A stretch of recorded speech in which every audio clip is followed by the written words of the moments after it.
Mortal Kombat 11 got released yesterday, but it's still making headlines for shitting on the fans. So if you haven't kept up on what's been going on with Mortal Kombat, it first started when they decided to remove the traditional wear that the characters had for the female characters only. They covered them up more, which I don't actually mind. You know, I'm not the biggest Mortal Kombat fan, but I can see why the fans who have grown to like these characters want them in their original outfits. And people started calling them out of their hypocrisy because they covered up the women saying it's not the attire that they would wear and this and that, but then they left all the male characters overtly sexualized without shirts and, you know, some cases without much pants either. And then in one of the endings for Jax, he says unironically, I can't wait for people to get woke. And then he goes back in time to end slavery. On top of that, they had Shao Kahn, the villain of the game, say make Outworld great again, which obviously is them trying to shove an agenda into the video games. And now look, you can put politics in a game as long as it's done well and not just shoving an agenda.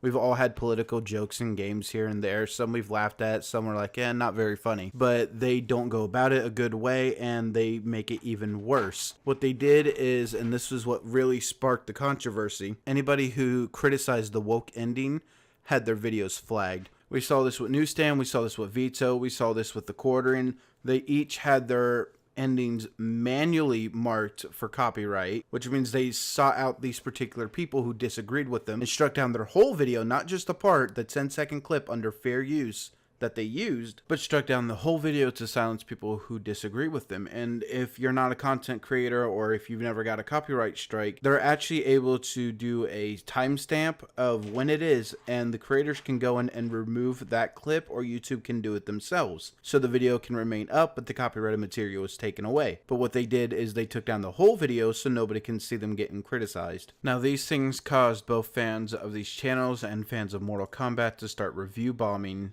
But something else that has not been covered a lot, I've only seen the Yellow Flash cover at this point, and they got it from One Angry Gamer, which is a great site. I would recommend going and following them on Twitter. OK Player released a post saying, Jax's Mortal Kombat 11 ending finds him undoing slavery. Fans are calling it racist. Now, I've seen the ending. It's not racist. It's not like he flipped it. People are saying he turned the place into Wakanda, which he did. But what they're actually upset about is how this goes completely against Jax's character. It's not something that he would have done. But the important part is Danish Site is an animator for Netherrealms, and he worked on the game. And he replied, don't call them fans, please. So now he apparently single-handedly gets to decide who is and who is not a fan, whether or not they like his whole woke SJW BS narrative in his games. Which a lot of people just don't like that in their games. But we can see here people replying to him. They're not very happy.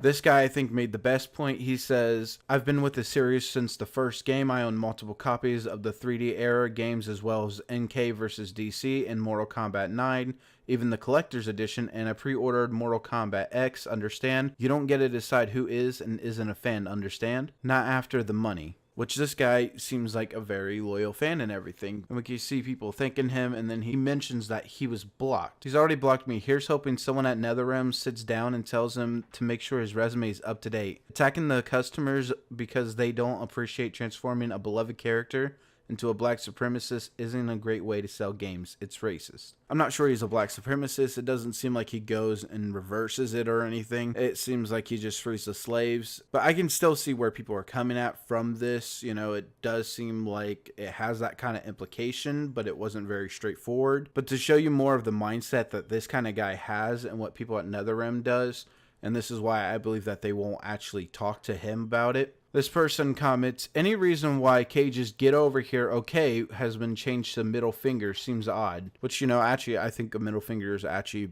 kind of cooler. Here it plays Nazis, which if you don't know was a prank done by 4chan to show how the media and certain outlets latch on to anything they can make racially motivated or evil or anything like that without bothering to do any research, which this guy clearly hasn't. Or he would know that attacking the fans and basically trying to tell them not to buy it and calling them names, which I'm not sure if he's done yet, but honestly, it's probably a matter of time. Didn't work out too well for Battlefield 5, so they've changed characters, both what they wear and their backstories. They've attacked the fans. They've disavowed them as fans. They remove videos because they dare criticize an ending using 10-second clips from their game under fair use. And this has gotten a lot of people upset with them. We can only see what's going to come in the future from NetherRealms and the next Mortal Kombat game whenever they get around to that. Which, honestly, I played the beta for MK11, and it's nothing, no reason to go trade in MK10. In fact, I would stick with 10 because that's more true to the characters, that's more true to